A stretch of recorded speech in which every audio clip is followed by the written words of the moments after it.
આજે આણંદના વિદ્યાનગરથી unity March આયોજન થયું છે। અહીં કરમસદથી કેવડિયા સુધી યુનિટી માર્ચ યોજાશે।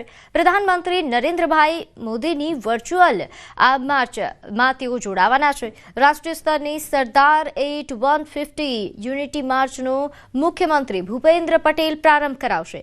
નોંધનીય છે કે એકતા યાત્રા કે જેનું આયોજન સરદાર વલ્લભભાઈ પટેલના જન્મદિવસથી કરવામાં આવી રહ્યું છે, જેના સીધા દ્રશ્યો આપ જોઈ રહ્યા છો આણંદ ખાતે કે જ્યાં વિદ્યાનગરથી યુનિટી માર્ચનું આયોજન કરવામાં આવ્યું છે। મુખ્યમંત્રી હાલ ઉપસ્થિત જોવા મળી રહ્યા છે। કરમસદથી કેવડિયા સુધી આ યુનિટી માર્ચ યોજાશે। 11 દિવસની યુનિટી માર્ચમાં અન્ય રાજ્યોના રાજ્યપાલ અને મુખ્યમંત્રીઓ પણ જોડાશે। હાલ મુખ્યમંત્રી ભૂપેન્દ્ર પટેલ કે જેઓ અહીં આણંદ ખાતે જે યુનિટી માર્ચ જેનું પ્રસ્થાન થવાનું છે ત્યાં પહોંચ્યા છે। વિદ્યાનગરથી આ યુનિટી માર્ચનું આયોજન કરવામાં આવ્યું છે। વિદ્યાનગરમાં મુખ્યમંત્રી ભૂપેન્દ્ર પટેલ સાથે ભાજપ પ્રદેશ પ્રમુખ જગદીશ વિશ્વકર્મા ઉપસ્થિત જોવા મળી રહ્યા છે। ત્યારે વધુ વિગત સાથે મારી સાથે સંવાદદાતા ગૌતમ જોડાઈ ગયા છે। ગૌતમ, યુનિટી માર્ચનું આણંદથી આજે આયોજન, વિદ્યાનગરથી પ્રારંભ, કેવા પ્રકારની તૈયારીઓ? સરદાર પટેલની ગૌતમ, ભારતીય જનતા પાર્ટી દ્વારા આયોજન કરવામાં આવ્યું છે। આણંદથી લઈ અને કરમસદ સુધી કેવડિયા સુધી યુનિટી માર્ચ યોજવાની છે અને આણંદના વિદ્યાનગર ખાતે આ યુનિટી માર્ચની મુખ્યમંત્રી ભૂપેન્દ્ર પટેલ વર્ચ્યુઅલી આ સમારોહની અંદર ઉપસ્થિત થવાની છે। મહત્વનું છે કે 11 દિવસ સુધી યુનિટી માર્ચ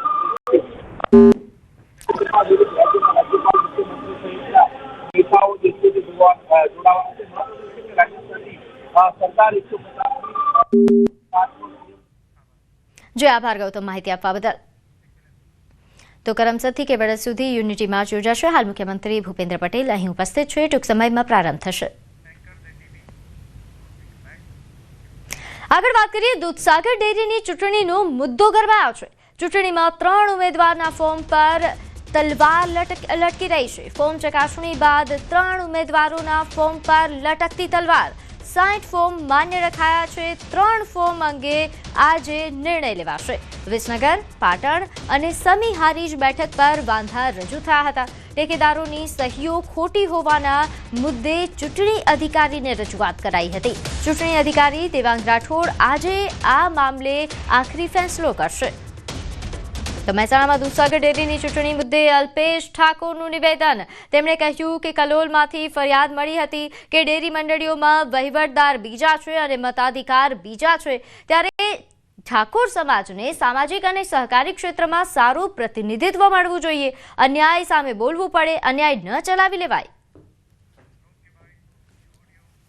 ઠાકોર સમાજ આટલો મોટો સમાજ છે, મહેસાણામાં આટલી મોટી સંખ્યા છે, તો એને પણ સામાજિક અને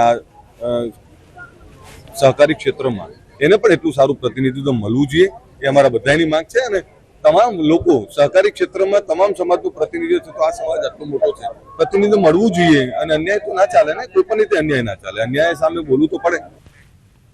તો બીજી તરફ કોંગ્રેસ નેતા બળદેવજી ઠાકોરનું મોટું નિવેદન કે દૂધસાગર ડેરીની ચૂંટણી અંગે મોટો આક્ષેપ તેમણે કર્યો છે। ડેરીની ચૂંટણીમાં મતો ખરીદવામાં આવ્યા છે। ડેરી પ્રમુખ મંડળીના મત ખરીદવામાં આવ્યા હોવાના આક્ષેપ તેમના તરફથી કરવામાં આવ્યા। 5 લાખમાં ખરીદી ચૂંટણી બહિષ્કાર કરવાનો પ્રયાસ। દૂધ ભરાવનારામાં ઠાકોર સમાજના સૌથી વધુ રૂપિયાની લાલચ આપવામાં આવી રહ્યા હોવાનો તેમના દ્વારા આક્ષેપ કરવામાં આવ્યો છે। મંડળીએ 4 અને 5 લાખ આપી મનગમતા માણસોનો ઠરાવ કરાવે છે। બીજા માણસોના ફોર્મ સહી ન કરવા દબાણ કરે છે, આવા પ્રકારનું તેમનું નિવેદન છે। એક તરફી ડિરેક્ટરો થાય એમાં અમારો વાંધો નહીં, અમારા સમાજના ડિરેક્ટર હોય તો સમાજને લાભ।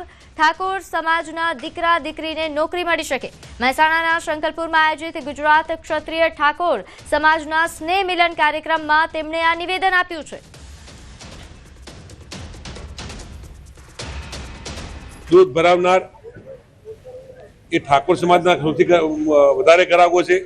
ગામડા પણ ઠાકોર સમાજના છે, પણ પૈસાની લાલચ આપી દર મંડળીએ, હું માનું ત્યાં સુધી, મને જે વાત મળી છે ત્યાં સુધી 3 ને 4 ને 5 લાખ રૂપિયા આપી અને એમના મનગમતા માણસોનો ઠરાવ કરાવડાવી અને બીજા માણસોના ફોર્મ ભરવામાં પણ સહી નહીં કરવાની હું સરકારનું દબાણ ઊભું કરી અને એક તરફી જે ડેરીની ચૂંટણી થઈ છે એની સાથે એમનો વાંધો હતો। એટલા માટે મારા સમાજમાં કહ્યું છે એ સમાજમાં કેવા કે આપણા સમાજના 1 2 કે 4 5 ડાયરેક્ટરો હોય તો અમારા સમાજના દીકરા દીકરીઓ પણ ક્યાંક તો નોકરી કરતા હોય, એમાં પણ કોઈ શંકાને સ્થાન નથી. મતો ખરીદ્યા છે.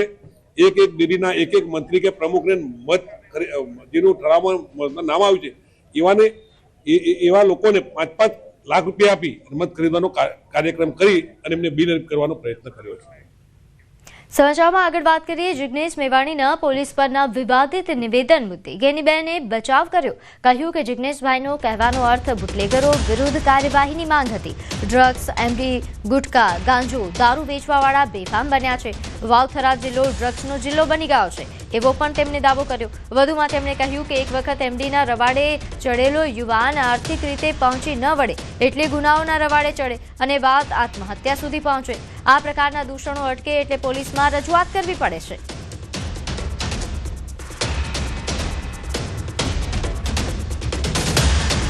જિગ્નેશભાઈના કહેવાનો જે કઈ અર્થ હતો એટલો કે તમે ડ્રગ્સ વેચવાવાળા, એમડી વેચવાવાળા, ગુટકાઓ વેચવાવાળા, ગાંજો વેચવાવાળા અને દારૂઓ વેચવાવાળા એ જ્યારે બુટલેગરો એ બેફામ થઈને જ્યારે મહિલાઓ આવીને એમ કે અમારા દીકરાઓ હવે સુસાઇડમાં આવ્યા છે. આજે વાવથરા નવો જિલ્લો બન્યો પણ એ ડ્રગ્સનો જિલ્લો બન્યો છે અને ડ્રગ્સને એમડીનો જ્યારે જિલ્લો બન્યો હોય ત્યારે એક વખત એમડીના રવાડે ચડેલો કોઈ પણ યુવાન કે આર્થિક રીતે પહોંચી ના વળે એટલે ઘરમાં ચોરીઓ કરે, ઝઘડાઓ થાય અને પછી બધી રીતે ના પહોંચી વળે તો સુસાઇડ કરે. આવી અનેક ઘટનાઓ જ્યારે અમારી સામે આવ્યા છે ત્યારે એ ચિંતાનો વિષય છે અને એના માટે કરીને પોલીસ તંત્રને કહેવું પડતું હોય તો એમાં એક ધારાસભ્ય તરીકે અને વિપક્ષ તરીકે લોકોનો અવાજ એટલા સુધી પહોંચાડવો અમારી ફરજ છે. મગફળી ખરીદી અંગે જીતુ વાઘાણીનું નિવેદન. 1.22 લાખ ખેડૂતો પાસેથી મગફળીની ખરીદી કરાઈ. 2.76 લાખથી વધુ મેટ્રિક જથ્થાની ખરીદી કરાઈ છે. મગફળી, મગ અને સોયાબીનની ખરીદી કરવામાં આવી. રાજ્યના 284 ખરીદ કેન્દ્રો પરથી આ ખરીદી કરવામાં આવી. 100.84 કરોડનું ચૂકવણું પણ કરી દેવાયું છે. ખેડૂતોના ખાતામાં પૈસા ટ્રાન્સફર કરી દેવાયા છે.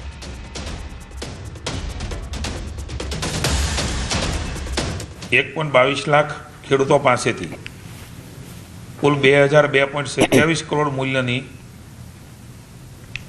2,76,982 મેટ્રિક ટન જથ્થાની ખરીદી એ થઈ ચૂકી છે. જેમાં મગફળી, મગ, અડદ, સોયાબીનનો સમાવેશ થાય છે. કુલ 100.84 કરોડ ખેડૂતોને ચૂકવણું પણ એમના ખાતામાં ડાયરેક્ટ એ થઈ ચૂક્યું છે. આગળ વાત કરી ગીર સોમનાથની. અહીં સૂત્રાપાડામાં ખાતર માટે ખેડૂતોની પડાપડી. ટીમડી ગામમાં ખાતર લેવા માટે ખેડૂતોની કતારો લાગી. ખાતરની ગાડી આવતા ખેડૂતો ઉમટી પડ્યા હતા. જરૂરિયાત મુજબની થેલીઓ ન મળતી હોવાની રાવ ઉઠી છે. ઘઉં, બાજરી સહિતના પાકમાં ખાતરની જરૂરિયાત છે ત્યારે સમયસર ખાતર ન મળતા ખેડૂતોને હાલાકી ભોગવવાનો વારો આવ્યો છે.